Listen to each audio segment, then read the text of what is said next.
हम लाइव पे आ चुके हैं। हाँ जी।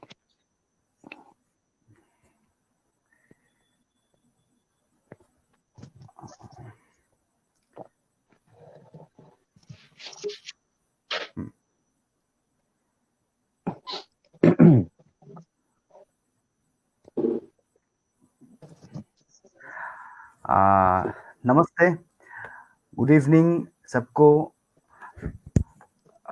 थिएटर रोड टू रिकवरी जो हमारा ये थिएटर शाइन द्वारा आयोजित जो ऑनलाइन डिस्कशन सेशन है उसमें सबको वेलकम। आज हमारे साथ मुझे हिंदी में बोलना पड़ रहा है इसीलिए कि चारों गेस्ट बंगाल के बाहर से हैं। आज हमारे साथ जुड़ चुके हैं मेरा चारों बहुत ही करीबी दोस्त और इंडिया के दूसरे प्रांत में थिएटर को लेके काम करने वाला थिएटर डायरेक्टर्स, यंग डायरेक्टर्स मैं थोड़ा परिचय करवा देना चाहता हूँ। हमारे साथ है अखिलेश नारायण, देहरादून उत्तराखंड से। अखिलेश वेलकम। हमारे साथ hello. Bhopal thank Madhya you Pradesh. Subhajit. हाँ, भोपाल मध्य प्रदेश से है नीतीश सारी। नीतीश वेलकम आपको भी हमारे ये प्रोग्राम में। और थैंक हमारे यू। साथ पटना बिहार से है कुंदन कुमार। हम तो पहले बहुत बार मिल चुके हैं, हमारे काम का एक्सचेंज भी हुआ है और उन लोगों का काम का जो क्वालिटी है वो भी मुझे देखने को मिला है। बहुत ही बेहतरीन तीनों जो डायरेक्टर्स है बहुत ही बेहतरीन काम करते। और एक डायरेक्टर, फीमेल डायरेक्टर हमारे साथ आज जुड़ने वाली थी। किस्मत किस्मत का अर्जेंट कुछ फैमिली का काम आ गया तो इसीलिए वो आज हमारे साथ यहाँ पे नहीं आ पाया। दूसरे सेशन में वो आएगा जरूर। तो कुंदन का शायद कुछ नेटवर्क का प्रॉब्लम हो रहा है, वो सॉल्व हो जाएगा आशा करते हैं।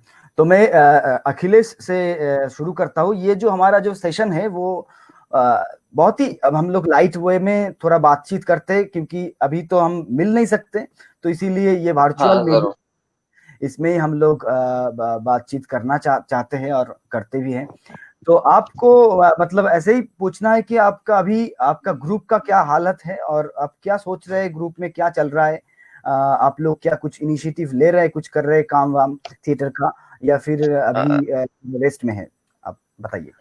नहीं, अभी लगभग हमें 10 दिन हो गए हैं। हमने हम्म। अपनी रिहर्सल रिज्यूम की है। अच्छा। इससे पहले तो लॉकडाउन था, तो बिल्कुल कोई रिहर्सल्स नहीं थी। जब थोड़ी बहुत छूट मिली है देहरादून में, हम्म। तो हमने एक नाटक शुरू किया है फिलहाल आजकल में ही। अच्छा अच्छा। और कुछ हम लिमिटेड लोग आ रहे हैं जो बिल्कुल करीबी रहते हैं, 2-1 किलोमीटर की रेंज में। क्योंकि अच्छा। हमारे अधिकतर जो स्टूडेंट्स हैं, जो हमारे साथ एसोसिएट हैं, वो उत्तराखंड के और जिलों में रहते हैं, मतलब कुछ पहाड़ में रहते हैं हम्म। या कुछ और शहर में रहते हैं। तो जो भी कुछ हम 5-6 लोग हम रेगुलरली आ रहे हैं थिएटर में, हम्म। क्योंकि अच्छी बात यह है कि हमारे पास खुद का स्पेस है, तो हम कभी अच्छा। भी आ जा सकते हैं। क्योंकि औरों के लिए मेरे बहुत लोगों से बात हो रही है इस वक्त, सबसे बड़ी हम्म। दिक्कत जो उनके सामने आ रही है हम्म। कि वो जो अपने थिएटर स्पेस का रेंट दे रहे हैं और वो हम्म। वहां पर जाकर रिहर्सल भी नहीं कर पा रहे हैं। ठीक। वो एक बड़ा मुद्दा लोगों के सामने आ रहा है। खैर, हमारे पास खुद का स्पेस है, तो इसलिए हम लोग जुट पाए हैं। हम खुशनसीब मानते हैं खुद को। हम्म। और अभी एक नाटक की तैयारी शुरू की है। और भी इस दौरान अपने वीडियोस हम लोगों ने देखे, उसको रिकलेक्ट किया, मेमोरीज को, उसमें क्या खामियां हैं, उसमें हम क्या अच्छा सुधार कर सकते हैं। इस दौरान यही एक प्रोसेस रहा। अच्छा। अच्छा अच्छा। हम्म। और नीतीश, आपका भोपाल का अभी थिएटर का माहौल कैसा है? काम शुरू हुआ है कुछ या फिर अभी बंद है फिलहाल? नहीं नहीं, अभी तो सब कुछ बंद है, यहाँ पर कुछ भी शुरू नहीं हुआ है क्योंकि भोपाल में लगातार कोरोना पेशेंट्स जो है वो बढ़ते जा रहे हैं। अभी हम्म। 2000 के करीब पहुंचने वाले हैं, तो यहाँ पर भी कम्प्लीटली थोड़ा सा अनलॉक होना शुरू हुआ है। धीरे धीरे थोड़ी सी छूट मिल रही है, मगर थिएटर्स के बारे में अगर बात करें तो अभी तक कुछ भी कोई एक्टिविटी शुरू नहीं हो पाई है। और क्योंकि यहाँ पर स्ट्रगल थोड़ा ज्यादा हो रहा है अभी काम करने के लिए भी, कि आना हम्म। जाना बहुत मुश्किल है, पॉसिबल नहीं हो पा रहा है। तो फिलहाल तो अभी कुछ भी नहीं है एज सच, बट हाँ, सब लोग कुछ ना कुछ अपने घर में ही रीडिंग राइटिंग वगैरह कर रहे हैं, तो बस वही चल रहा है। आपका मतलब अभी फ्यूचर में अभी थिएटर जब लॉकडाउन ये उठ जाएगा या फिर थोड़ा बहुत माहौल नॉर्मल हो जाएगा तो आप उसके बाद आपका प्लानिंग क्या है, कैसे आप शुरू करेंगे काम? अभी तो शुभजीत क्या हो रहा है कि अभी हम लोग के बहुत सारे जो शोज वगैरह थे, क्योंकि वो डिले हो गए हैं, पोस्टपोन्ड हो गए हैं। अभी हमारे 8 शोज थे इन 2 महीनों के अंदर, कर्नाटका में, उड़ीसा में। तो हुँ, वो सारा कुछ पोस्टपोन्ड हुआ है, तो अभी हम लोग कुछ-कुछ, मैं भी लिख रहा हूँ नए प्लेज़ अभी। हुँ, तो उसके बारे में ही कुछ ऐसा है कि हम काम शुरू करेंगे। कुछ वर्कशॉप्स हमारी होती हैं, जैसे रेसिडेंशियल हमारा पूरा प्रोग्राम चलता है। हुँ, हुँ, तो आई होप कि जल्दी से लॉकडाउन खुलेगा तो हम वापस से कुछ अपने रेसिडेंशियल प्रोग्राम शुरू करेंगे, ताकि पूरे देश भर से जो है कलाकार आते हैं और हम हुँ, हुँ, लोग छोटे-छोटे प्लेस डिवाइस करते हैं, कुछ हुँ, सीन हुँ, वर्क्स करते हैं। तो अभी फ़िलहाल हमने ऐसा किया है, जो हमारे स्टूडियो के ही आस-पास जितने कलाकार रह रहे हैं, तो हुँ, हम लोग मिल करके कुछ-कुछ छोटी-छोटी स्टोरीज़ पर सीन वर्क तैयार करना शुरू करके उसको ट्राई कर रहे हैं कैसे हम डिजिटल प्लेटफ़ॉर्म पे अभी कैसे पिच कर पाएँ, क्योंकि बहुत ज़्यादा मुश्किलात है हमको ऑडियंस गैदर करने में, बिकॉज़ यहाँ पर ऑडियंस मिलेगी नहीं। तो हुँ, अभी हुँ। सारी चीज़ सिचुएशंस उस हिसाब से देखना पड़ेगा कि आफ्टर दिस कोविड और द जब सिचुएशन कंट्रोल में आती है, तो उसके बाद क्या स्थितियाँ बनती हैं, तो उस हिसाब से ही फिर हम लोग आगे की प्लानिंग करेंगे अपनी। अच्छा।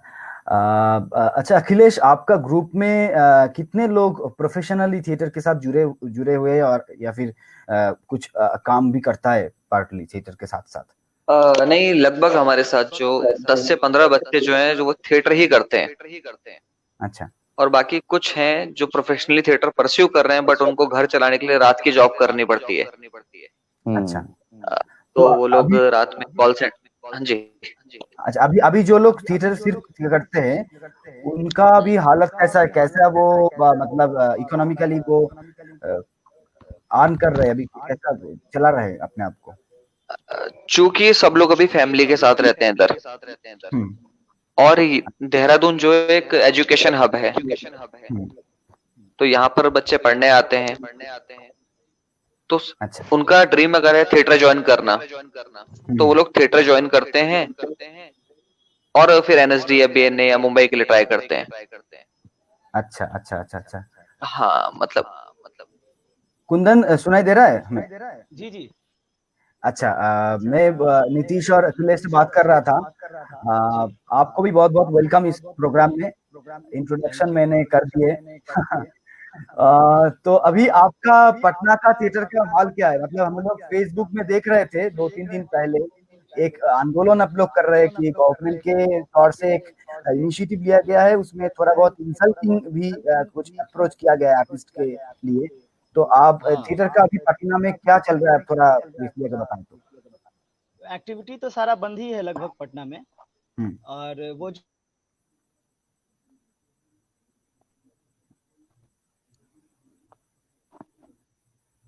हेलो? हेलो?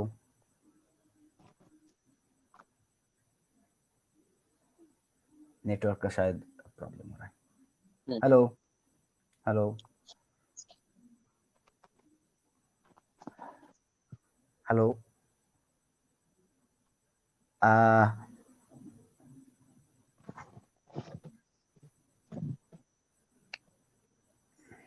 अच्छा कुंदन आते-आते मैं अब एक बार नीतीश के पास जाता हूँ। अच्छा सोचिए कि ये मतलब अभी जो माहौल इंडिया में हो रहा है कि बहुत मतलब ये जो टेस्ट के हिसाब से वो अफेक्टेड पेशेंट्स का जो नंबर है वो बढ़ता जा रहा है और हमें लगता है कि ये जो कोरोना का जो माहौल है ये बहुत जल्दी खत्म होने वाला नहीं है। इसको लेके हमें हुँ, हुँ। काम करना पड़ेगा। तो अभी जब ऑडिटोरियम खुलेगा या फिर लोग इसको लेकर ही एक जीवन जीविका में मतलब यूज़्ड टू हो जाएगा, उसके बाद ऑडियंस को आप लोग कैसे थिएटर में लाएँगे? कैसे आप क्या सोच रहे हैं हाँ, मतलब? ये बहुत ही अच्छा सवाल है शुभजीत, क्योंकि कल ही हमारे ग्रुप में हम लोग मीटिंग में यही बात कर रहे थे। हुँ, अभी तक हमेशा मैंने ये देखा है कि इंडिया के लगभग हर शहर में थिएटर को लेके और थिएटर की ऑडियंस को लेके लगातार स्ट्रगल चलता ही रहा है रंगकर्मियों का। हुँ, तो मेरे हिसाब से एक बहुत अच्छी अपॉर्च्युनिटी है कि अब हमको एक मार्केटिंग स्ट्रैटेजी, एक मार्केटिंग प्लान तैयार करना पड़ेगा हुँ, कि हमको ऑडियंस को किस तरह से अट्रैक्ट करना है टुवर्ड्स आवर थिएटर, बिकॉज़ हम ऐसा क्या परोस रहे हैं उनको या हम अपने क्योंकि हम हमेशा अपनी कला के प्रति बहुत ज्यादा सीरियस रहते हैं, लेकिन कला के साथ साथ मुझे लगता है कि मार्केटिंग के लिए या लोगों तक पहुंचने के लिए उसके लिए हमको अप्रोच में कुछ ना कुछ बदलाव करने बहुत आवश्यक हैं। क्योंकि अगर हमारे किसी ऑडिटोरियम में 300 लोगों की कैपेसिटी है, तो ये बहुत सर्टेन बात है कि हमारे पास केवल 100 या 150 लोग आने वाले हैं, क्योंकि गवर्नमेंट के यही नॉर्म्स होंगे कि हमको 2-2 चेयर्स छोड़ के लोगों को बिठाना पड़ेगा। तो वो 100-150 लोग भी क्यों आएंगे और किस तरह से आएंगे, वो मुझे लगता है कि हम जितने भी यूथ हैं, जो मैं लोगों से बात करता हूँ लगातार पूरे देश भर में, तो कुछ ना कुछ ऐसी स्ट्रैटेजी अब हमको तैयार करनी पड़ेगी एकजुट होके। जैसे एक बहुत छोटी सी बात कर रहा हूँ, शायद बहुत ऑकवर्ड बात हो। मुंबई में जैसे एक सिंटा चलता है, एक कार्ड होता है, आर्टिस्ट का कार्ड होता है, या फिर जूनियर आर्टिस्ट का कार्ड होता है। तो मैं एक दिन सोच रहा था ऐसे कि ऐसा क्यों नहीं हो सकता कि रंगकर्म का भी कोई ना कोई एक आइडेंटिटी बने जो कि स्टेट गवर्नमेंट्स के अंडर आ जाए। ठीक ठीक। तो इस तरह से हम कुछ ऐसा कुछ काम करें कुछ उससे, ताकि हमारा प्रोफेशनलिज्म बढ़े थिएटर में, मार्केटिंग अप्रोच कुछ अच्छी हो। और क्योंकि इस कोविड ने हमको ये तो समझा दिया कि बहुत सा फ्री में शोज करके नहीं चल पाएगा, हमको ऐसा कुछ करना पड़ेगा कि हमारी टिकट सेल आउट हो। और वो मुझे लगता है कि हम जो यूथ है, यंग जनरेशन है, वो रिस्क लेने के लिए अभी तैयार है, और हम ही कुछ ना कुछ परिवर्तन अभी ला सकते हैं। ठीक ठीक। तो इसको लेकर हम बात करेंगे। कुंदन के पास हम जाते फिर। कुंदन, अब जो बोल रहे थे पटना में थिएटर का माहौल अभी कैसा है, बोल। जी, तो वो हमारे यहाँ के जो मंत्री थे, उन्होंने कहा था कि आपको हम जितने भी कलाकार हैं बिहार के, उनको 1000 रुपए की प्रोत्साहन राशि भेजी जाएगी अगर आप अपना एक वीडियो बना के हमें देते हैं। तो वो एक मतलब वैसे सिचुएशन में एक मजाक जैसा था कि आप तब देंगे किसी को 1000 रुपया जब वो आपको वीडियो बना करके देगा। उसमें एक और चीज था कि आप अगर ग्रुप का वीडियो बना करके डालते हैं तो आपको 2000 रुपया मिलेगा। तो अच्छा। बिहार में मतलब कला की कोई नीति ही नहीं है, थोड़ा बहुत समस्या है हमारे बिहार में। अगर यहाँ रंगमंच बचा हुआ है तो वो बस जो रंगकर्मी है उनकी वजह से बचा हुआ है। ठीक। हमारे जो सीनियर्स हैं और जो वर्तमान समय में जो लोग रंगमंच कर रहे हैं, वही लोग मिलकर के इसको बचा के रखे हैं, वरना सरकारी नीति तो ना मतलब कुछ है ही नहीं यहाँ पे। ठीक। तो मैं वो प्रेमचंद रंगशाला में आपके फेस्टिवल में जब गया था और जाकर देखा कि बहुत सारे रंगकर्मी एक साथ काम कर रहे हैं, और यूनिटी भी मुझे नजर आया। मतलब एक ही ऑडिटोरियम के प्रेमिसेस में इतना ग्रुप काम करता है, और मुझे लगा था कि सरकार शायद आप लोगों को सपोर्ट भी करता है। तो अभी ये जो माहौल है, सब काम बंद है, इतना सारा ग्रुप यहाँ पे काम करते हैं पटना में, उन लोगों का क्या सोच है, कैसे आप काम फिर से शुरू करेंगे, या फिर कुछ काम शुरू भी हो चुका है अभी? अभी तो मतलब वैसा कुछ शुरू हुआ नहीं है, लेकिन हमारे यहाँ बिहार में जो रंगकर्मी है, वो बिहार में क्या, हमको लगता है पूरे देश भर में रंगकर्मी सबसे ज्यादा बुद्धिजीवी होते हैं। क्योंकि देखिए सरकार ने हर एक चीज को बंद करने का नोटिस दिया। सिनेमा हॉल बंद करो, मॉल्स बंद करो। कभी सरकार के किसी भी प्रतिनिधि ने ये नहीं कहा कि आप रंगशालाओं को बंद कीजिए, थिएटर को बंद कीजिए। हम लोगों ने खुद से सजग होकर उसको बंद किया। फिर शायद सरकार आगे कहेगी भी नहीं सरकार की आप लोग शुरू करें फिर से थिएटर। सिचुएशन को देखते हुए हम लोग खुद से वो शुरू करेंगे। अभी माहौल बहुत ज्यादा यहाँ बिहार पटना का खराब है। यहाँ पे अभी भी पेशेंट्स मिल रहे हैं, और लगातार दूसरे राज्यों से यहाँ पे मजदूर आ रहे हैं, और भी लोग आ रहे हैं। तो इस वजह से अभी थोड़ा सीरियस माहौल है। उम्मीद है कि अगले 1-2 महीने में सब कुछ नॉर्मल हो जाएगा, और फिर हम लोग अपने प्रेमचंद रंगशाला, वैसे प्रेमचंद रंगशाला अभी खुल गया है, और हम लोग शाम के वक्त में वहाँ मिलते हैं, बैठते हैं। अच्छा। और ये बहुत खुशी की बात है कि उस कैंपस में लगभग 50 से ज्यादा संस्थाएं लगातार काम करती हैं। सुबह से लेकर रात के 10 बजे तक आप वहाँ देखेंगे कि कोई ना कोई ग्रुप कुछ ना कुछ एक्टिविटी करता ही रहता है। ठीक ठीक। मैं अखिलेश के पास आता हूँ कि यहाँ पे देश में या फिर आपके उत्तराखंड में भी शायद बहुत से ऐसे कलाकार भी हैं जो किसी ग्रुप के साथ जुड़े नहीं है और प्रोफेशनली काम करते हैं, या फिर फोक आर्टिस्ट हैं। उनके लिए आप थिएटर ग्रुप या फिर कोई एनजीओ या फिर सरकार के ओर से कोई इनिशिएटिव आपको नजर आया उनका फाइनेंशियली हेल्प करने के लिए? कोई भी कुछ कर रहा है ऐसा कुछ? नहीं, देखिए उत्तराखंड में तो ऐसा कुछ नजर नहीं आया। अभी पिछले 4 जून को मेरे दादाजी हैं, क्योंकि वो भी थिएटर से जुड़े रहे हैं, मैं थिएटर फैमिली से हूँ। हम्म, तो हमने हमारी दादी की बरसी थी 4 जून को, अच्छा तो उसके उपलक्ष्य में हमने जितने भी हमारे नीडी आर्टिस्ट हैं, वो गायक हैं या फोक डांसर्स हैं, हम्म, तो हमने अपनी तरफ से उनको हेल्प किया है 4 जून को। अच्छा गवर्नमेंट की तरफ से ऐसा कुछ नहीं है, मैं तो रोजाना लगातार ट्वीट कर रहा हूँ। अच्छा अच्छा तो लेकिन यहाँ पर उतना माहौल है नहीं, क्योंकि हमारे उत्तराखंड में जागर आर्टिस्ट बहुत ज्यादा है। अच्छा कई लोग जो है ढोल दमाऊ बजाते हैं, वो आर्टिस्ट हैं वो, लेकिन वो शादियों से ही अपना खर्चा निकालते हैं। गढ़वाली शादियों में ढोल दमाऊ बजता है, तो उनको कुछ पैसा मिल जाता है उनकी लाइफस्टाइल को गुजारने के लिए। लेकिन अब शादियां बंद हैं, सब कुछ बंद है, तो उन लोगों के ऊपर बहुत बड़ा संकट है।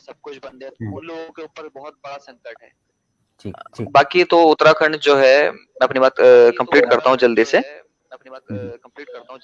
उत्तराखंड में अगर थिएटर आर्टिस्ट की आप अगर मैं अगर कहूँ थिएटर आर्टिस्ट की,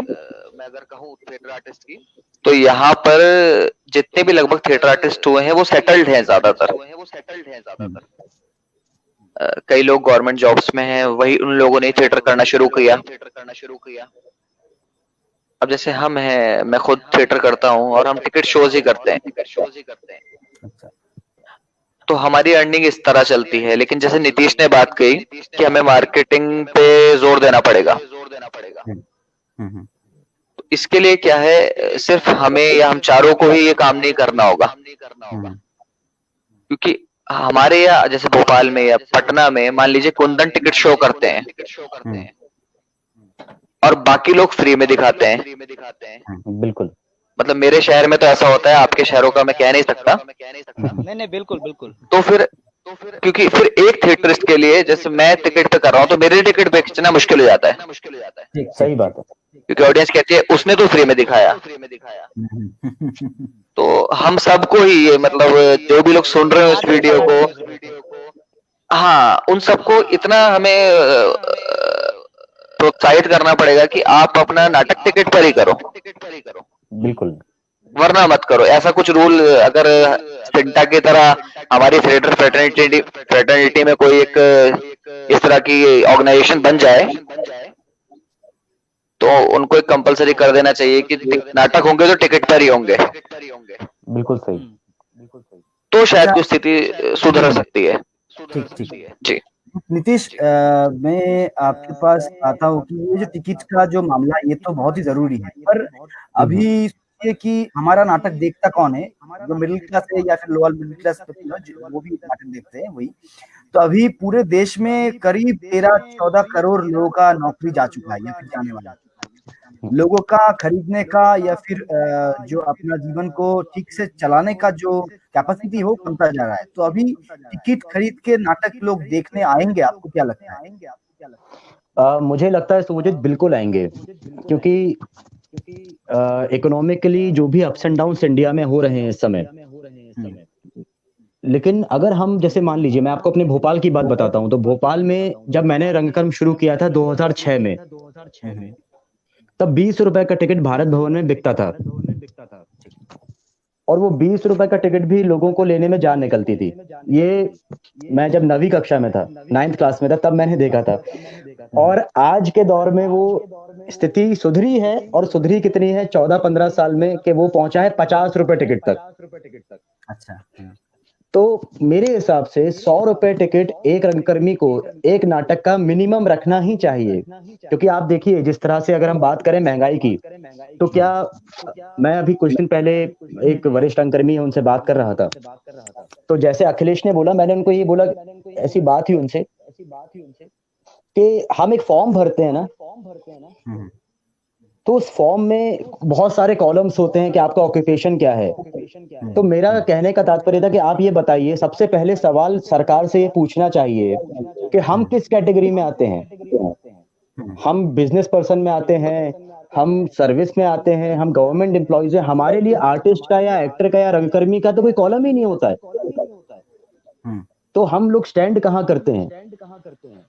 है ना। तो उसी तरह से मुझे लगता है कि 100 रुपया टिकट जो है, अगर हम सब रंगकर्मी एक एसोसिएशन बनाते हैं, लेकिन एसोसिएशन किस तरह का बनना चाहिए, उस पर भी बहुत डिबेट हो सकती है, उस पर भी बहुत सारी बातें हो सकती हैं, क्योंकि अगर हम रंगकर्मी मिलकर ही एसोसिएशन बना लें, तो फिर वो बाद में जाके करप्ट हो जाती है, क्योंकि हमारे जो थॉट्स होते हैं वो कहीं ना कहीं वो करप्ट हो जाते हैं।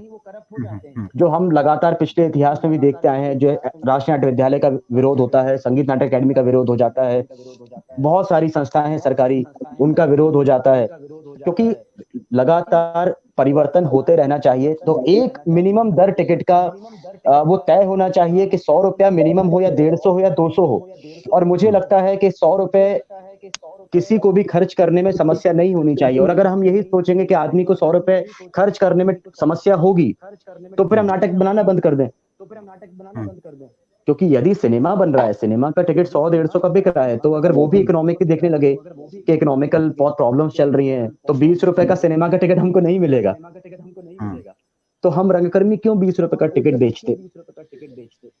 तो मेरे हिसाब से ये है कि सोचे, क्योंकि हम भी उतनी ही मेहनत करते हैं। हमारी अगर एक नाटक की कॉस्ट ऑफ प्रोडक्शन देखी जाए, तो कम से कम पहले शो में अगर हम ओपनिंग करते हैं तो 50,000 1 लाख रुपया मिनिमम मान के चलते हैं। अगर उन्हीं शोज के रिपीट शोज होते हैं, उन्हीं नाटक के, तो क्या हर बार हमारी कॉस्ट नहीं बढ़ती है? हर बार आपको म्यूजिशियंस को पेमेंट करना है, आपको टेक्नीशियंस को पेमेंट करना है, आपको आर्टिस्ट को पेमेंट करना है, तो आपकी कॉस्ट ऑफ प्रोडक्शन बढ़ती ही जाती है, तो रिकवरी हो नहीं पाती। तो मेरा कहने का तात्पर्य है कि हमको उस परसेप्शन से देखना शुरू करना पड़ेगा कि हमको कैसे कॉस्ट ऑफ प्रोडक्शन को वापस निकालना है। ठीक ठीक जी।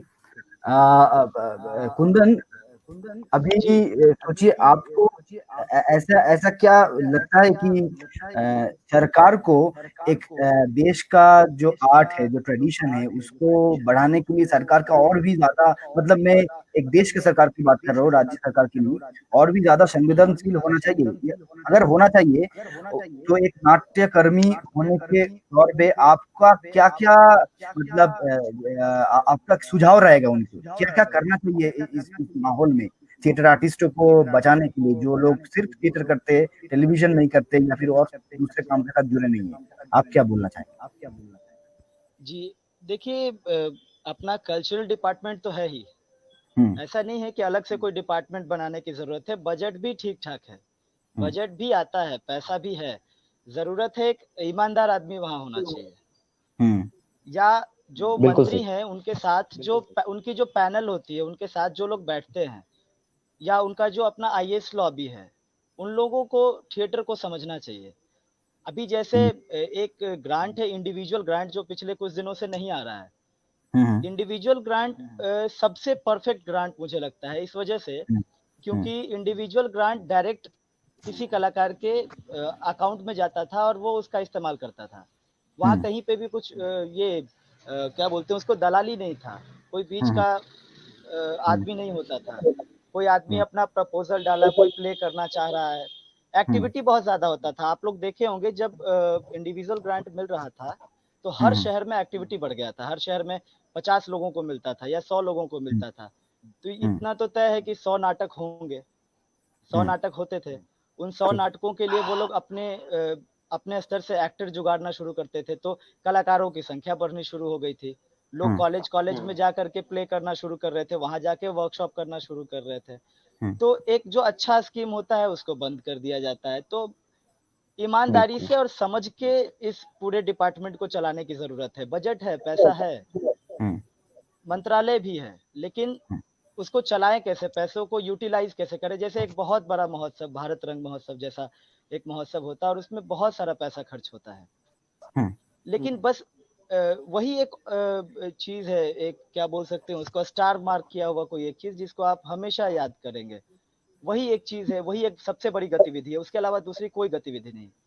इसके अलावा और क्या क्या हो सकती है, इस पे बातचीत होनी चाहिए, इस पे सोचना चाहिए लोगों को। तो अब अगर आपको मैं 4-5 ऐसा पॉइंट कहूँ कि आप 4-5 मतलब जो सुझाव रखना चाहेंगे, क्या अभी इमीडिएटली क्या करना चाहिए गवर्नमेंट को आर्टिस्टों को सर्व करने के लिए? अभी तो सबसे पहले ये करना चाहिए कि कलाकारों का डेटा इस बहाने बन जाना चाहिए मुझे नहीं लगता है कि राज्य सरकार या केंद्र सरकार किसी के पास भी पूरे देश भर के कलाकारों का डेटा है। बिल्कुल। वो हर कला वो मतलब विजुअल आर्ट, परफॉर्मिंग आर्ट सबको मिला करके सबसे पहला काम ये होना चाहिए, आप इस कोरोना के बाद किसी आर्टिस्ट को बचाते हैं, नहीं बचाते हैं, 500 रुपया देते हैं, नहीं देते हैं, वो इम्पोर्टेंट नहीं है। उससे ज्यादा इम्पोर्टेंट है कि फ्यूचर में ऐसा कुछ अगर हो या फ्यूचर के लिए आप क्या करते हैं। अभी वर्तमान में आप जो करेंगे वो एक अलग चीज है। तो मेरा पहला सजेशन है कि देश भर के जो भी कलाकार हैं विजुअल आर्ट और परफॉर्मिंग आर्ट के, उनका एक डेटा तैयार कर लेना चाहिए। राज्य सरकारों को भी, राज्य सरकारों को केंद्र सरकार को सौंपना चाहिए, या केंद्र सरकार अपने तरफ से कुछ पहल करे। अपना कला संस्कृति मंत्रालय जो है हमारा नई दिल्ली, वहां से इसको कोऑर्डिनेट करना चाहिए। राष्ट्रीय नाट्य विद्यालय को भी इसमें सहयोग करना चाहिए। और सबसे जो जरूरी चीज है वो यही है कि देश भर के कलाकारों का एक डेटा तैयार हो, ताकि ऐसे सिचुएशन में अगर 2 रुपए भी जाना है तो हर कलाकार तक, उसके खाते तक वो पैसा पहुंचे।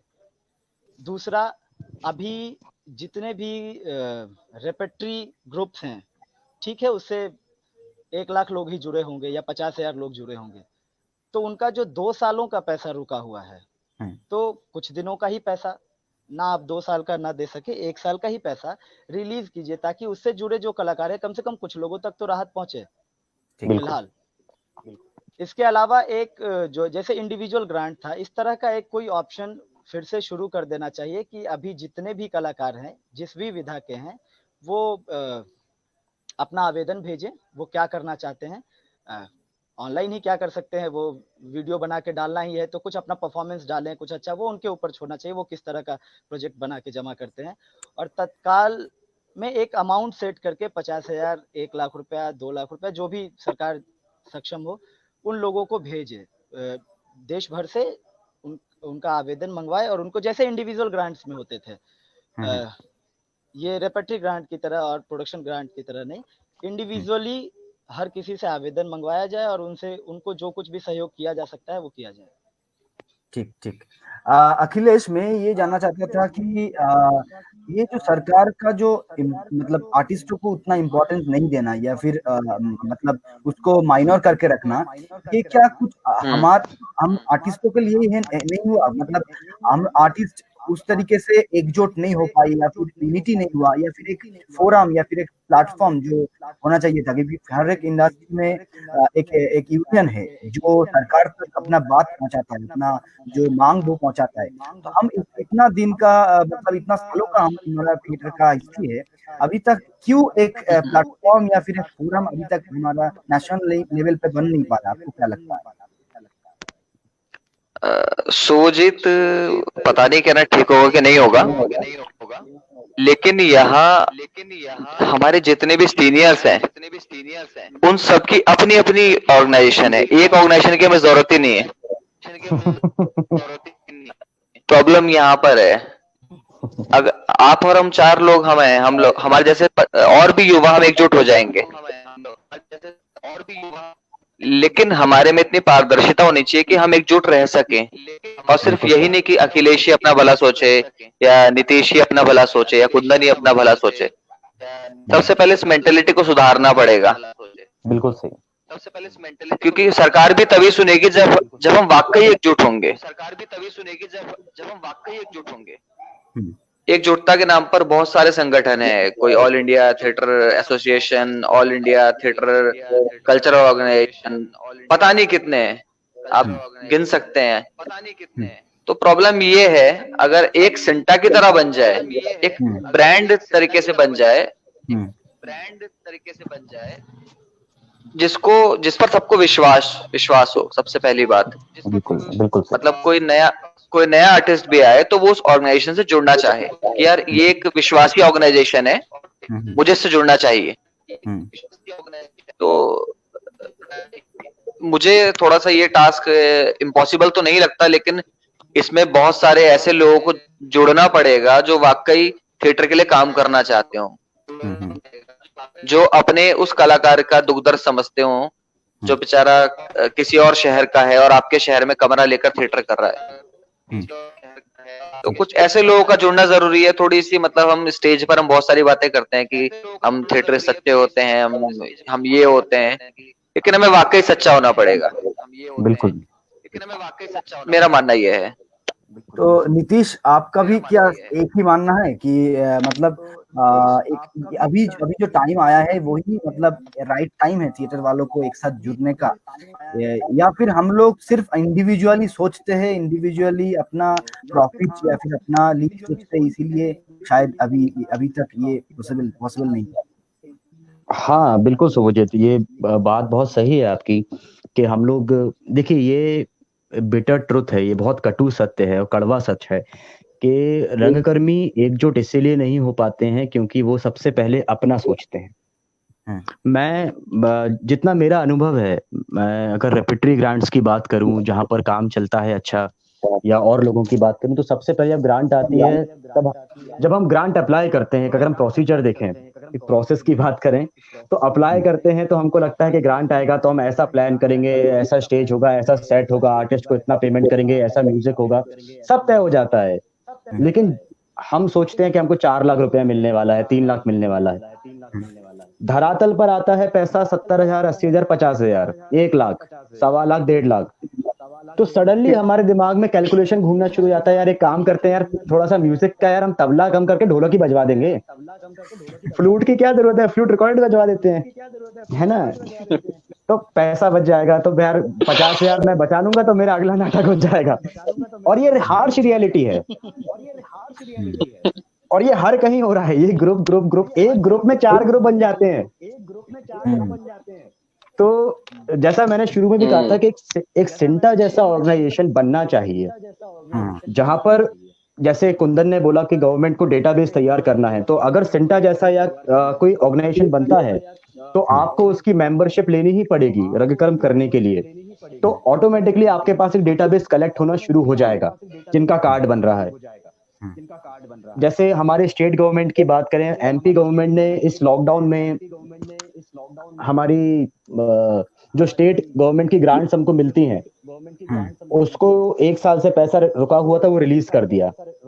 अच्छा। अब ये कितना अच्छा लगता है सुनने में, लेकिन जब रिलीज हुआ, पैसा हमारे अकाउंट्स में आया, तो रियलिटी क्या है कि 25,000 रुपए आया है, 35,000 रुपए आया है, 50,000 रुपए आया है। अच्छा।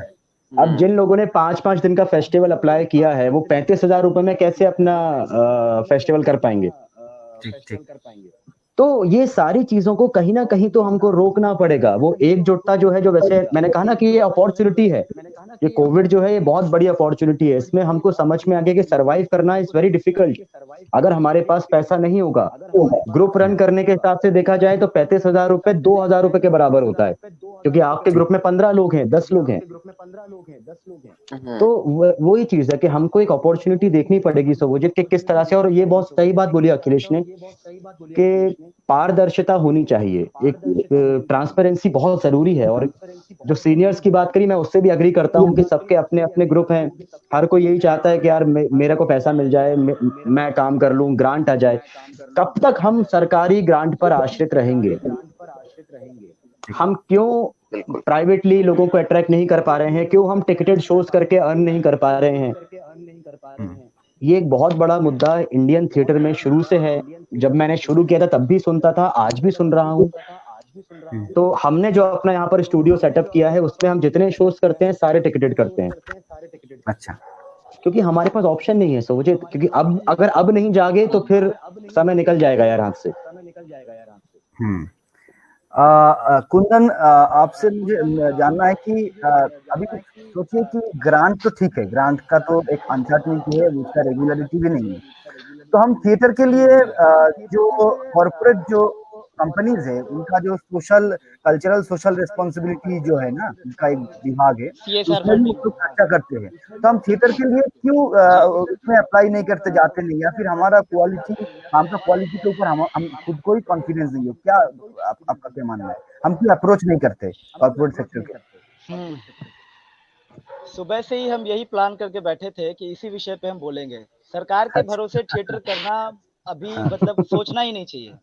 मेरा जो अपना मानना है, या मेरी पूरी जो टीम है, मेरी पूरी टीम का यही मानना है कि सरकार के भरोसे थिएटर नहीं करना है।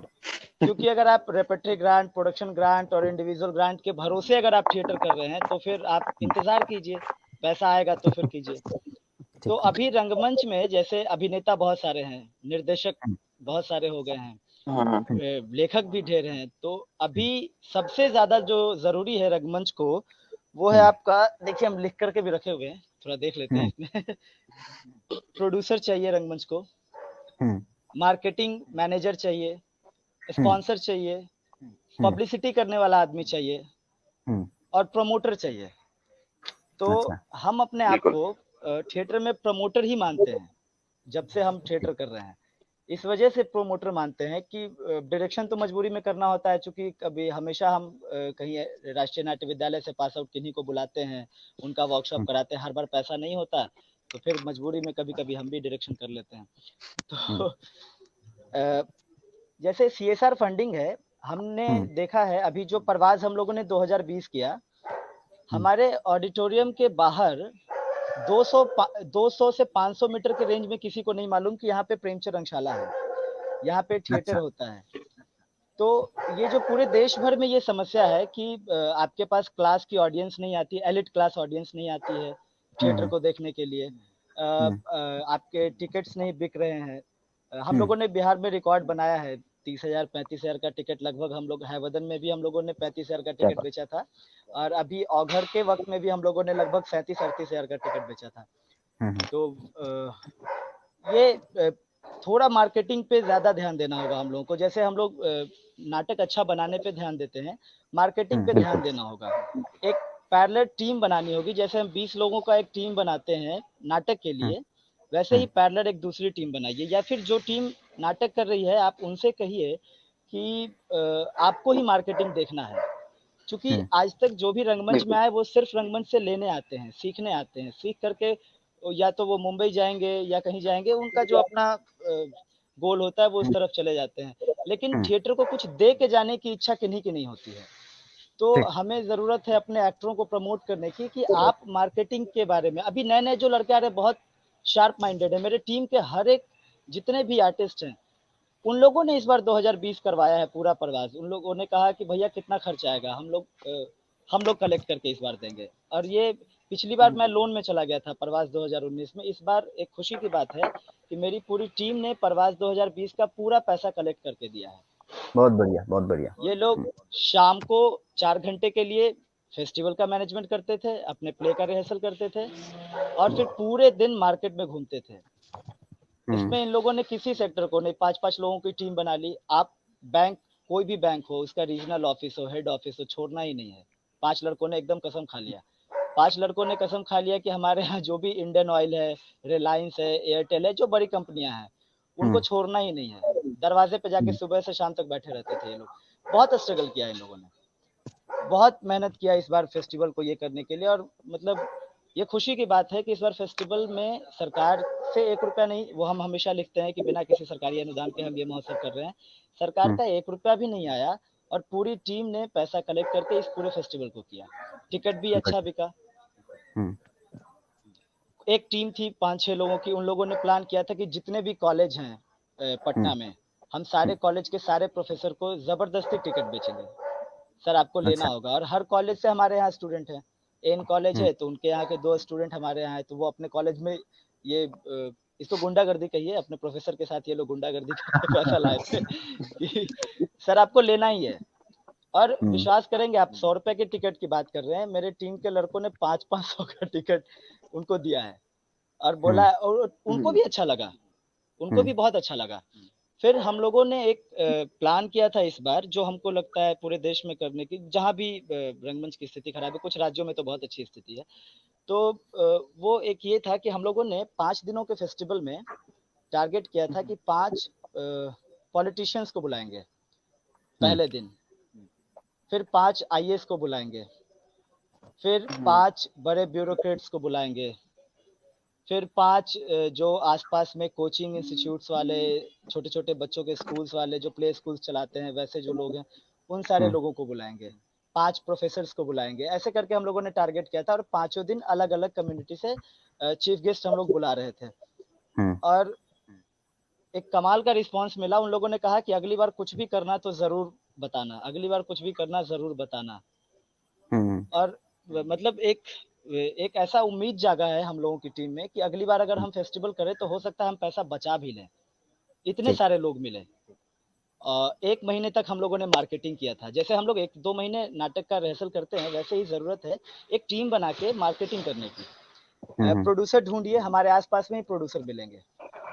एक मेरे मित्र हैं विनय कुमार, वो मतलब साथ में बचपन से हैं, तो बदमाशी उन्हीं के साथ किया जा सकता है। तो अभी जो हम लोगों ने एक प्ले किया था ऑघर, नीलोत्पल मृणाल जी का जो उपन्यास था उसको ड्रामेटाइज करके, तो उनको पकड़ के मैंने बोला कि भाई ये नाटक तुमको ही प्रोड्यूस करना है, नहीं तो हम ये नाटक करेंगे ही नहीं।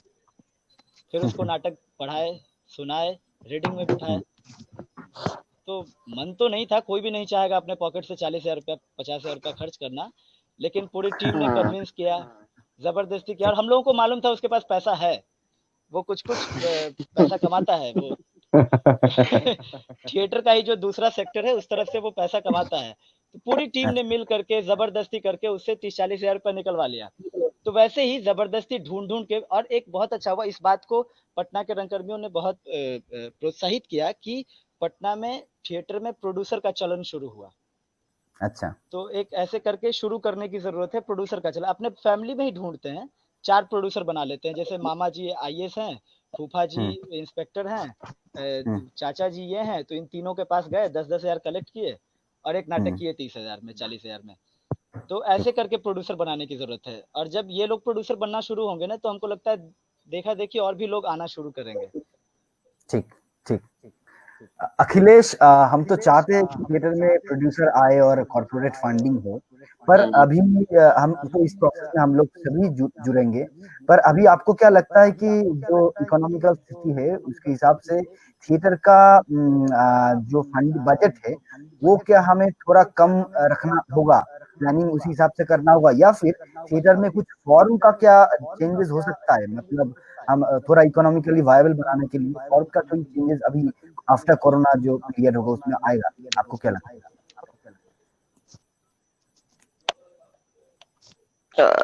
सुभोजित, आप लास्ट लाइन रिपीट करेंगे प्लीज? मतलब मैं कह रहा था कि कोई फॉर्म का नया कोई फॉर्म का इवॉल्व कर सकता है, आपको क्या लगता है? मतलब इकोनॉमिकली थिएटर को वायबल करने के लिए। हाँ,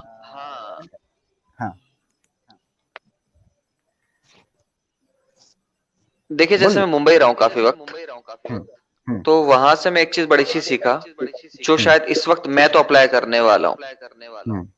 अब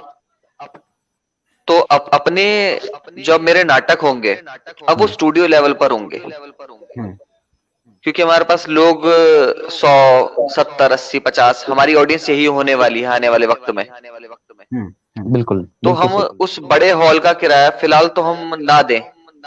जो बड़े हॉल का किराया 40,000, 50,000 भी होता है, हमारे शहरों में बहुत ज्यादा है, आपके शहरों में भी 30,000 से ऊपर तो होगा ही होगा। तो मेरा मानना वही है कि अब अपने नाटक को इस तरह रिफॉर्म करें कि वो स्टूडियोज में हो पाए, छोटे स्पेस में हो पाए। जैसे अभी हम लोगों ने नागमंडल का शो करना है, हमारा एक ग्रांड का शो है, आपको पता है।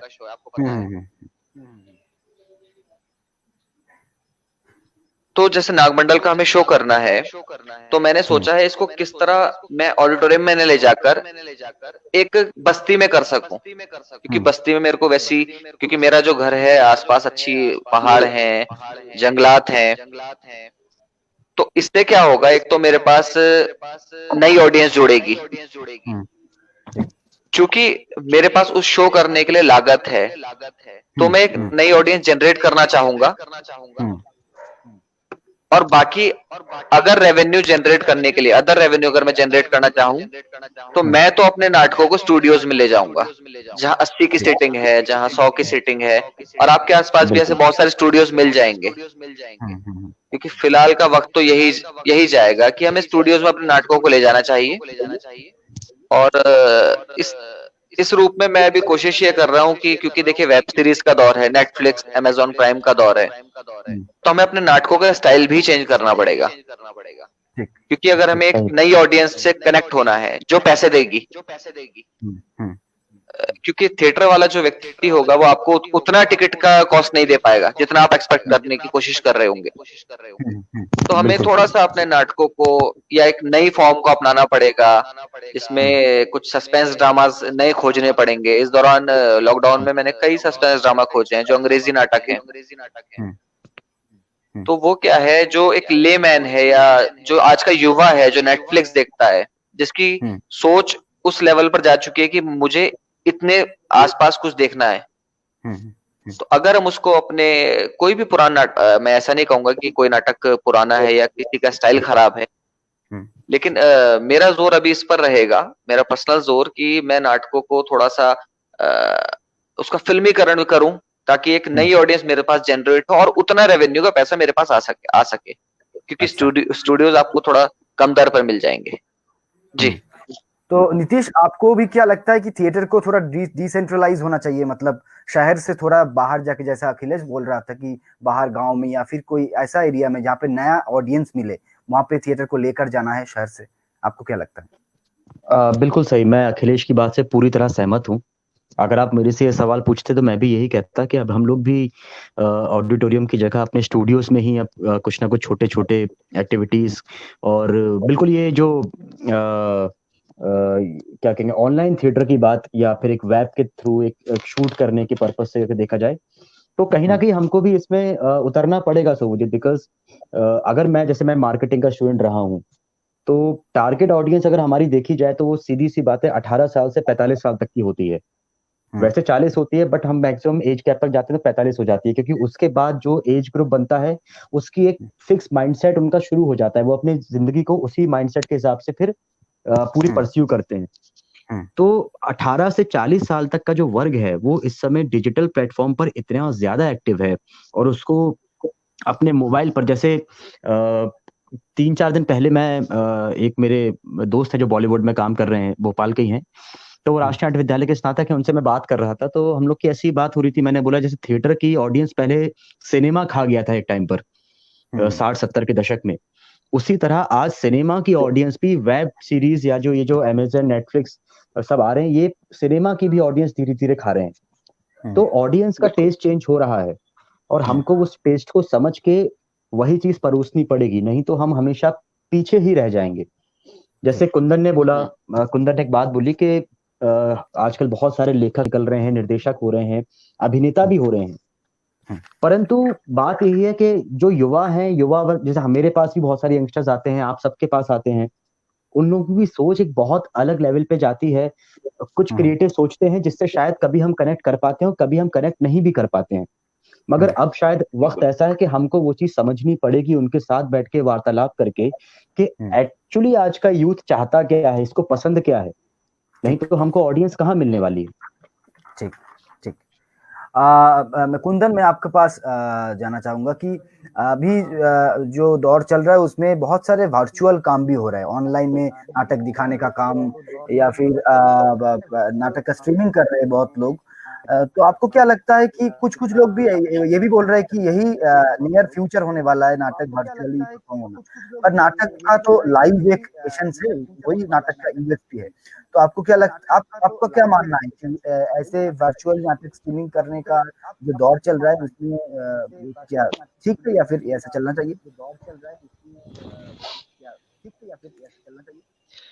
देखिए, कभी भी जब जैसे अभी हम 4 लोग जब बात कर रहे हैं तो एक दूसरे के रिएक्शन को देख पा रहे हैं, एक दूसरे के चीज़ों को सुन पा रहे हैं, समझ पा रहे हैं। तो थिएटर में वही होता है, जब आप मंच पे होते हैं, सामने आपके दर्शक जगह में लोग होते हैं, तो जो आप थिएटर कर रहे होते हैं या अभी सिंगल आप अकेले लाइव आकर के देखिए, और ऐसे जो अभी 4 लोग हम लोग लाइव में हैं, तो इसमें बहुत फ़र्क है।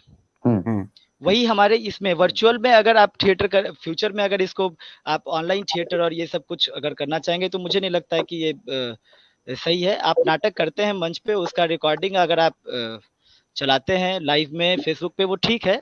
जो लोग नहीं देख पाए उनके लिए वो होना चाहिए, लोग देखेंगे उसको, लेकिन ये सही नहीं है मेरे हिसाब से, चूंकि असल मजा फिर तभी आता है जब आप मंच पे हो, आपके संवाद के साथ दर्शकों की प्रतिक्रिया मिले, ताली मिले, उनकी हंसी मिले, जहां आप तो फिर आपको भी मजा आता है परफॉर्म करने में। और थिएटर तो लाइव मीडिया है, फिर फिल्मों में और थिएटर में कोई अंतर ही नहीं रह जाएगा।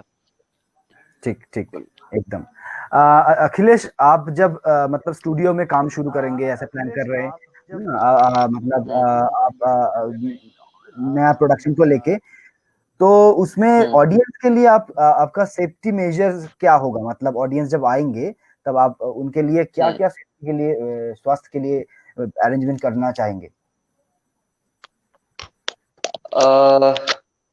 देखिए, जो भी हमारी तरफ से, क्योंकि हम अपने सबसे पहली प्रायोरिटी ये रहेगी कि अपने चीफ मेडिकल ऑफिसर को हम लोग लिखे जो हमारे डिस्ट्रिक्ट का होगा, क्योंकि हम थिएटरिस्ट जो सिर्फ थिएटर ही करते हैं, जो रंगकर्मी, हमारे लिए मुश्किल रहेगा कि उतने बड़े पैमाने पर उनकी जांच कर सके।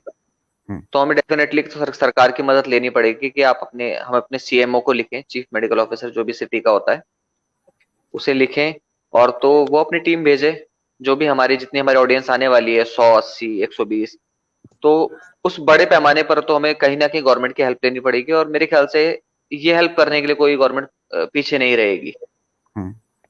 और मैं साथ साथ कुंदन के सवाल का जवाब, जो कुंदन ने बात कही, उस पर एक बात करना चाहूंगा। आपकी बात बिल्कुल सही है, क्योंकि मैं एक अभिनेता भी हूँ और बहुत वक्त से अभिनय कर रहा हूँ, अपने नाटकों में भी करता हूँ। तो जो हमारे लाइव मंचन का मजा होता है जब हम मंच पर करते हैं, आपकी बात से मैं इत्तेफाक रखता हूँ कुंदन, वो उसका मजा हमें दूसरी कोई चीज नहीं दे सकती। और ऐसा कई लोग मानते भी हैं, जो मंच के अभिनेता होते हैं, कहते हैं यार जो मजा मंच पर है वो सिनेमा में नहीं है।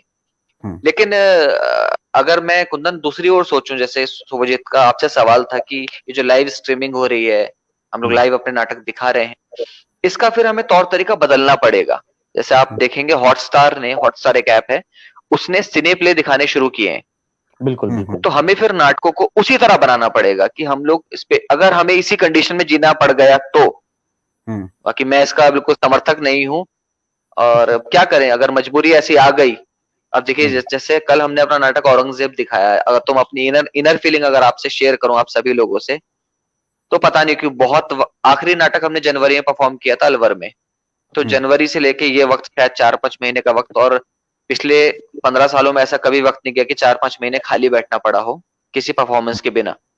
तो जब कल मैं 5 महीने बाद अपना नाटक लाइव स्ट्रीम पर देख रहा था, तो पता नहीं क्यों ऐसा लग रहा था यार हम ही तो कर रहे हैं, वही रिएक्शंस आ रहे हैं ऑडियंस के। तो वो एक फीलिंग, मतलब वो फीलिंग शायद शब्दों में बयान नहीं हो सकती। उसके बाद जो लोगों के कॉल्स वगैरह आए, तो लगा चलो इसी तरह ही ठीक। तो अगर हमें इस तरह शिफ्ट भी होना पड़ा, बस थोड़ा सा अपने स्टाइल चेंज करना पड़ेगा, प्रॉपर शूट करना पड़ेगा, अभिनेताओं को थोड़ा सेटल होना पड़ेगा, क्योंकि वो कैमरे के लिए काम करेंगे। खैर मजा नहीं आने वाला है, इसका मैं आपका समर्थन करता हूँ। जो मजा लाइव का है, और अभिनेता जो मजा लाइव में लेता है, जो निर्देशक सामने बैठकर अपना नाटक देखता है, वो अपने किए हुए कामों को जब बुन रहे होते हैं मंच पर, तो वो खुशी शायद कैमरा नहीं दे पाएगा। ठीक ठीक एकदम जी। नीतीश, ये जो सोशल डिस्टेंसिंग का जो बात चल रहा है, दौर चल रहा है, उसमें सेफ्टी के लिए तो हर एक को एक दूसरे के साथ एक दूरी मेंटेन करना पड़ रहा है। तो थिएटर तो एक मतलब इंटीमेट जॉब है, इसमें हमें एक साथ मिल के मतलब एक दूसरे को मतलब हक करके काम करना होता है, एक दूसरे का हाथ पकड़ के काम करना होता है। ये सोशल डिस्टेंसिंग क्या परफॉर्मेंस पे भी प्रभाव फेंक सकता है? मतलब उसमें भी क्या स्टेज में भी हमें वो डिस्टेंस मेंटेन करके परफॉर्म करना होगा? अगर ऐसा हुआ तो मैं नाटक करना बंद कर दूंगा। हाँ, क्योंकि मैं ही क्या, मतलब ये नाटक में मेरे हिसाब से संभव नहीं है। नाटक ही नहीं, सिनेमा भी हो, कोई भी कला की विधा हो, अगर स्टेज पर मैं यहाँ खड़ा हूँ, मेरा को एक्टर वहां खड़ा है, रोमियो इधर खड़ा है, जूलियट वहां खड़ी है, तो कोई बोले पी पहन के मास्क लगा के परफॉर्म करना है। हाँ, मैं वही कह रहा हूँ ना, तो फिर मैं बोलूंगा माफ करो यार, मैं पान की दुकान खोल लूंगा फिर। लेकिन क्योंकि ये संभव नहीं है सोच मेरे हिसाब से। अगर आप थिएटर्स को अलाउ कर रहे हैं, तो हमको एज अ ग्रुप डायरेक्टर और एक संस्था रन करने के नाते हमको वो सेफ्टी मेजर्स भी लेने होंगे, जहां पर हम ये देखें कि हमारे ग्रुप में जितने लोग आ रहे हैं वो कोई ऐसा कोविड पॉजिटिव नहीं है, कोई खतरा नहीं है, और प्रॉपर हमारा जो स्पेस है वो सैनिटाइज्ड है। बस इतने छोटे छोटे मेजर्स होते हैं। आजकल सब समझदार हो ही गए हैं 3 महीने में। और वैसे भी अब तो हर आदमी आत्मनिर्भर होने वाला है, तो सब लोग अपना अपना कर रहे हैं, अपने अपना ध्यान रख रहे हैं। तो मुझे नहीं लगता कि रंगकर्म में अगर ऐसा होने लगा मास्क पहन करके और वो लगा के, तो फिर बंद ही कर दो ना, फिर एक काम करो अंधेरा कर दो और स्क्रिप्ट हम दे देंगे सब ऑडियंस को और बैठ करके बस स्क्रिप्ट लेके हाथ में सुना देंगे कहानी।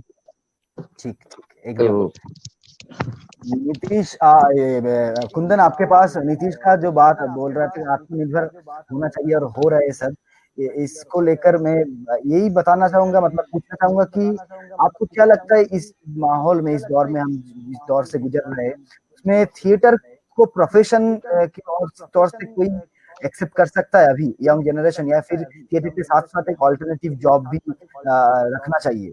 अभी जो रियलाइजेशन इस टाइम में आर्टिस्ट को हो रहा है, इसमें आपको क्या लगता है? देखिए शुभजीत भाई, इस कोविड-19 ने सबको, मतलब जितने भी रंगकर्मी है या जितने भी कलाकार हैं, इसने एक सीख तो दिया है कि आप कुछ करो या ना करो, अपने जीने खाने की व्यवस्था करके रखो, जमा पूंजी रखना शुरू कर दो। क्योंकि हम कलाकारों की एक सबसे मतलब गलत आदत जो है, हमारे पॉकेट में 50 रुपया हो, हम राजा की तरह रहेंगे।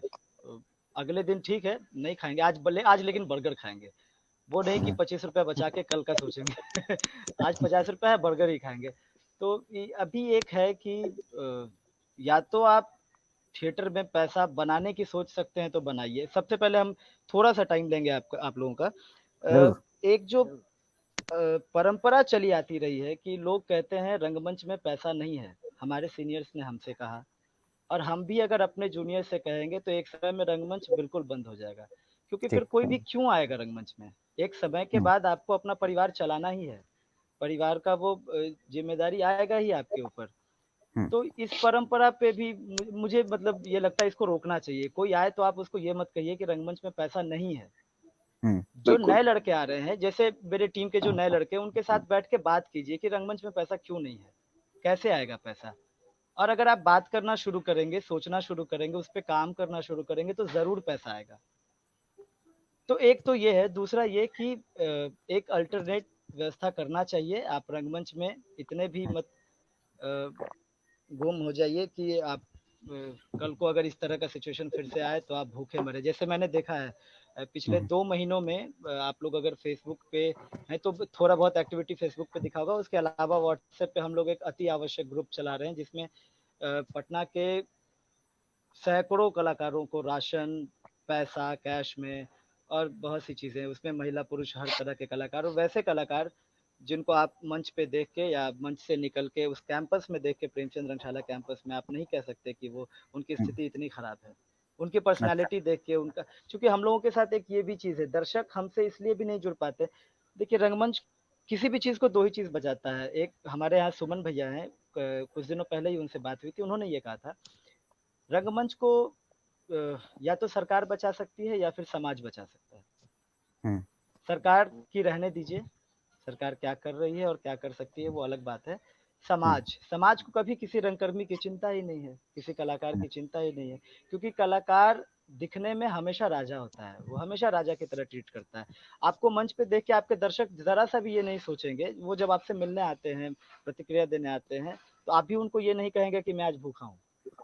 और उनको भी ये नहीं एहसास होगा कि ये बंदा जो इतना अच्छा अभिनय कर रहा था, जो अभी राजा बना था मंच पे, या डॉक्टर बना था, पुलिस बना था, ये भूखा भी होगा, या ये एक झोपड़े में रहता होगा। हमारे यहाँ कई ऐसे वरिष्ठ रंगकर्मी है, बड़े रंगकर्मी है, सीनियर रंगकर्मी है, उनके घर जाइएगा, उनकी स्थिति देखिएगा तो है, और भी शहरों में होंगे, हमारे यहाँ के अलावा आपके यहाँ भी होंगे, कि उनकी स्थिति बहुत खराब होगी। लेकिन वो जब मंच पे होते हैं तो बात ही कुछ और है।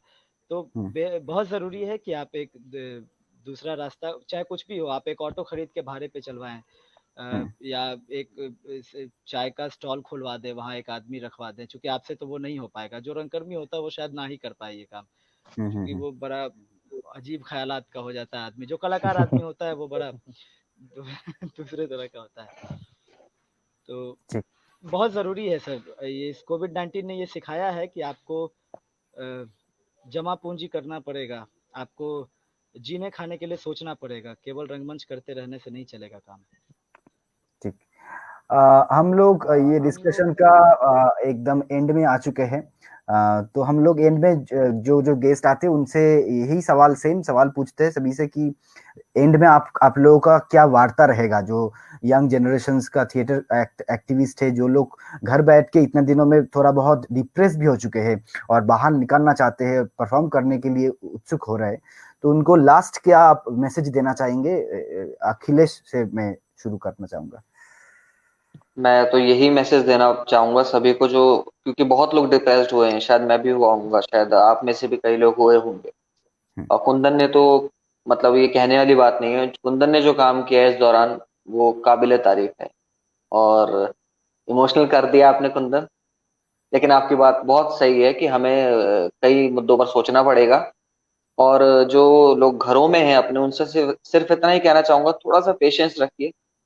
अगर कुछ दिक्कतें हैं तो आपस में सॉर्ट आउट कर सकते हैं। देखिए, अगर मेरी थोड़ी कंडीशन अच्छी हो और कोई मित्र कह ना सके, किसी के थ्रू कहलवा दे, तो शायद कुछ ना कुछ रास्ते निकाले जा सकते हैं।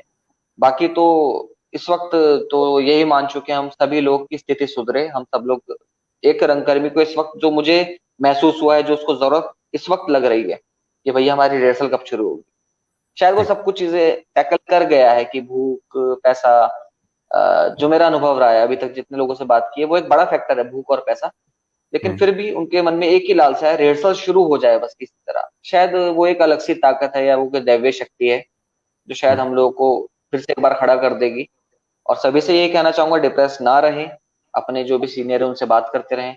मेरे को जरूरत होगी मैं आपसे बात करूंगा, आपको जरूरत होगी आप मुझसे बात करेंगे। अगर बातचीत होती रहेगी तो शायद उतनी डिप्रेशन नहीं आएगा, मेरा मानना तो ये है। और बाकी मैं धन्यवाद करना चाहूंगा वीडियो के माध्यम से शुभजीत का, नीतीश आपका, कुंदन आपका। बहुत मजेदार सेशन रहा। बाकी ओवर टू यू शुभजीत। हाँ कुंदन, आपसे सुनना चाहेंगे, क्या मैसेज आप देना चाहेंगे? ये हम तो यही कह रहे हैं, अपने टीम के लोगों को भी यही बोला है मैंने कि ये जो टाइम है ना, ये दोबारा नहीं मिलेगा। इसको पॉजिटिवली लेना चाहिए। ये बहुत अच्छा टाइम था हम लोगों के लिए। कई लोगों ने घर बैठे एडिटिंग सीख लिया, कई लोगों ने कई नाटक लिख डाले, कई लोगों ने म्यूजिक सीख लिया, हारमोनियम बजाने लगे, 8-10 राग प्रैक्टिस करने मतलब करते करते बजाने लगे।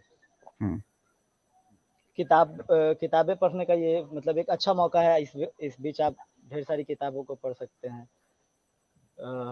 ये मौका दोबारा मिलेगा नहीं, तो इसको एंजॉय करना चाहिए। हम हमेशा जब वर्किंग आवर में होते हैं, आज से पहले याद कीजिए, जब हम एक नाटक के बाद दूसरा नाटक, दूसरे शो के बाद तीसरा शो, फिर फेस्टिवल, फिर वर्कशॉप, फिर प्रोडक्शन, तो ये लगता था कि 1-2 महीने का छुट्टी मिल जाना चाहिए यार। थोड़ा टाइम मिले ना तो कुछ समय मिले तो थोड़ा म्यूजिक सीख लें, थोड़ा टाइम मिले तो 8-10 किताबें पढ़ लें, थोड़ा टाइम मिले तो ये कर ले, थोड़ा टाइम मिले तो वो कर ले। जैसे मेरा जिम्नास्टिक छूटा हुआ था बहुत दिनों से, तो इस बीच जिम्नास्टिक मेरा फिर से शुरू हो गया। मैंने कुछ दिनों पहले स्टोरी में लगाया था अपना जिम्नास्टिक का कुछ तस्वीर वगैरह फेसबुक पे। तो ये अच्छा टाइम है। इसके बाद सब कुछ नॉर्मल होना ही होना है, बिल्कुल नॉर्मल होगा। इस बीच आप कुछ अच्छा कर लीजिए, कुछ क्रिएटिव कर लीजिए, जिसके लिए आप हमेशा टाइम चाहते थे। कुछ लोगों ने जिम करना शुरू किया, उनको टाइम नहीं मिलता था एक्सरसाइज करने का, अभी अच्छी पर्सनालिटी बना ली उन लोगों ने। तो एक अच्छा टाइम है, आप इसमें बहुत कुछ कर सकते हैं। ठीक। और फिर सब कुछ नॉर्मल होगा ही, बिल्कुल होगा। और आपका बहुत बहुत धन्यवाद शुभजीत भाई, आपने बुलाया लाइव। नीतीश आप एंड बताइए।